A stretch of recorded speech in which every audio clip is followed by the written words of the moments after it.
High বন্ধুরা, gardening with প্রিয়তা চ্যানেলে তোমাদের স্বাগত। আশা করি তোমরা সবাই ভালো আছো। আর এই যে দেখছো আমার জবা ফুল গাছগুলো, দেখো কি সুন্দর ফুলে ভরে আছে। আর আমার জবা ফুল গাছেরগুলো গ্রোথও খুব ভালো হচ্ছে। তো আজকে তোমাদের সামনে এটাই শেয়ার করব, জবা ফুল গাছের মধ্যে কি খাবার দিলে গাছের গ্রোথ খুব ভালো হয়, পাতাগুলোও সতেজ থাকে এবং প্রচুর ফুল আসে। তো দেখতেই পাচ্ছ তোমরা আমার জবা ফুল গাছগুলো কি সুন্দর পাতা হয়েছে। আর পাতাগুলো দেখো একদম সতেজ কিন্তু, আর প্রচুর পরিমাণে গাছে কিন্তু কলিও আছে। তো দেখতে থাকো বন্ধুরা, অবশ্যই আমার ভিডিওটা স্কিপ না করে। আমি এই গাছগুলোতে কি খাবার দিই যার ফলে আমার গাছগুলো এত সুন্দর হয়ে উঠেছে।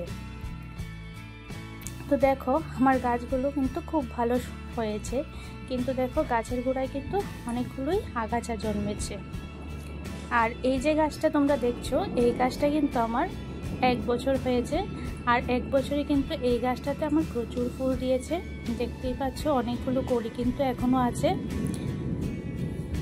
গত গ্রীষ্মতেও কিন্তু আমার এই জবা গাছটাতে প্রচুর ফুল হয়েছিল, অনেকগুলো কলি ছিল এবং অনেকগুলো ফুলও ফুটেছে। এবং শীতকালেও কিন্তু এই গাছটাতে প্রচুর ফুল দিয়েছিল।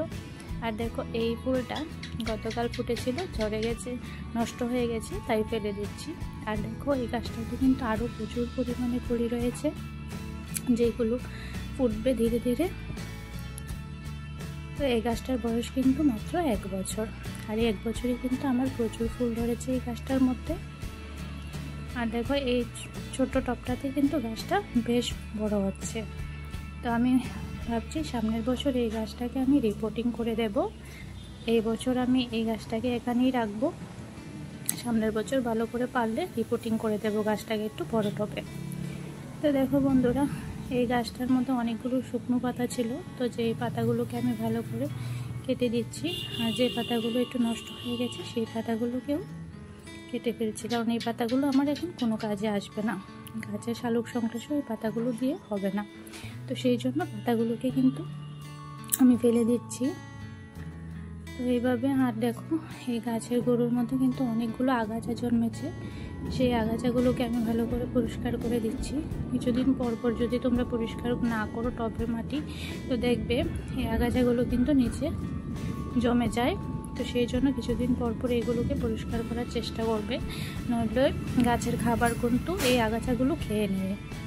তো সেই জন্য আমি খাবার দেওয়ার আগে ভালো করে গাছের গোড়ায় যে আগাছা জন্মেছে সেই আগাছাগুলোকে কিন্তু পরিষ্কার করে দিচ্ছি।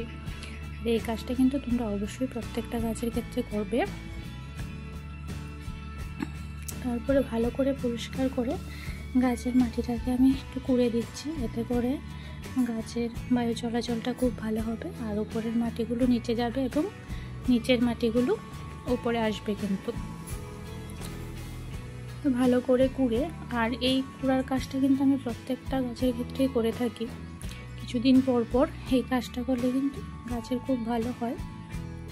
তো ভালো করে কুড়ে প্রত্যেকটা গাছকে আমি কুড়ে দিচ্ছি, এইভাবে সাইড করে কুড়ছি, কারণ এই সাইডের দিক দিয়ে আমি খাবারটা দেওয়ার চেষ্টা করব। আর আজকে যে খাবারটা দেবো, এই খাবারটা কিন্তু একদম ন্যাচারাল খাবার, গাছের কোনো ক্ষতি করে না, গাছকে খুব ভালো সতেজ রাখে এবং প্রচুর ফুল আনতে কিন্তু সাহায্য করে। তো তোমরা অবশ্যই চেষ্টা করবে এই খাবারটা জবা গাছের গোড়ায় বা যে কোনো গাছেই কিন্তু তোমরা দিতে পারো। তো খাবার তৈরি করার জন্য আমার প্রথম যে উপকরণটা লাগবে সেটা হলো গোবর সার। আর এই গোবর সারটা কিন্তু আমার 1 বছরের পুরনো, যেটাকে আমি ভালো করে রোদে শুকিয়ে ডাস্ট করে নিয়েছি। তোমরা চেষ্টা করবে গোবর সার এখানে কম বেশি ব্যবহার করতে পারো, এতে কোনো সমস্যা নেই। গোবর সার খুবই ভালো একটা খাবার। তারপরে নিয়ে নিচ্ছি চা পাতির গুঁড়ো। এই চা পাতির গুঁড়ো কিন্তু খুব ভালো একটা খাবার। এই চা পাতিগুলো অনেকে আমরা চা করি, তো চা করে চা পাতিটা ফেলে দিই। তো এই চা পাতিগুলোকে ফেলে না দিয়ে ভালো করে ধুয়ে রোদে শুকিয়ে যদি ডাস্ট করে নিতে পারো তাহলে খুবই কিন্তু ভালো হয়। তারপরে নিয়েছি দ্বিতীয় যে উপকরণটা, সেটা হলো কলার খোসা। আর এই কলার খোসায় রয়েছে কিন্তু প্রচুর পরিমাণে পটাশিয়াম, যেটা গাছের প্রচুর পরিমাণে ফুল আনতে সাহায্য করে। আর এই কলার খোসাগুলোকে কিন্তু আমি ভালো করে রোদে শুকিয়ে ঝুরু ঝুরু করে কেটে নিয়েছি। তো এই 3টা উপকরণে ভালো করে মিক্সড করে আমি গাছের গোড়ায় দিয়ে দেব। প্রত্যেকটা গাছের গোড়ায় কিন্তু আমি এখানে 2 মুঠো করে দিচ্ছি। তোমরা একটু কম বেশি দিতে পারো, এতে কোনো সমস্যা নেই, কারণ এটা ন্যাচারাল একটা খাবার, গাছের কিন্তু কোনো রকম কোনো ক্ষতি করে না। আর এই খাবারটা তোমরা সব গাছের ক্ষেত্রে ব্যবহার করতে পারো। ব্যবহার করে দেখো, প্রচুর পরিমাণে কিন্তু তোমাদের গাছে ফুল আসবে। তো প্রত্যেকটা গাছের গোড়ায় আমি এই খাবারগুলো দিয়ে দিচ্ছি। তারপরে দিয়ে ভালো করে উপর থেকে একটু মাটি দিয়ে দিলাম। তোমরা এই খাবারটা দিয়ে ট্রাই করতে পারো বন্ধুরা। এই খাবারটা খুবই উপকারী একটা খাবার, গাছের গ্রোথ এবং প্রচুর ফুল আনতে সাহায্য করে। দেখতেই পাচ্ছ আমার গাছে কী পরিমাণে ফুল এসেছে। তারপর ভালো করে জল দিয়ে একটু সেমিসেটের মধ্যে রেখে দেবো, তারপরে ফুল সানলাইটের মধ্যে এটা রেখে দেবো। অসংখ্য ধন্যবাদ বন্ধুরা আমার ভিডিওটা অনেকক্ষণ ধৈর্য সহকারে দেখার জন্য। অবশ্যই আমার ভিডিওটা ভালো লাগলে একটা লাইক দিয়ে দেবে এবং আমার চ্যানেলটাকে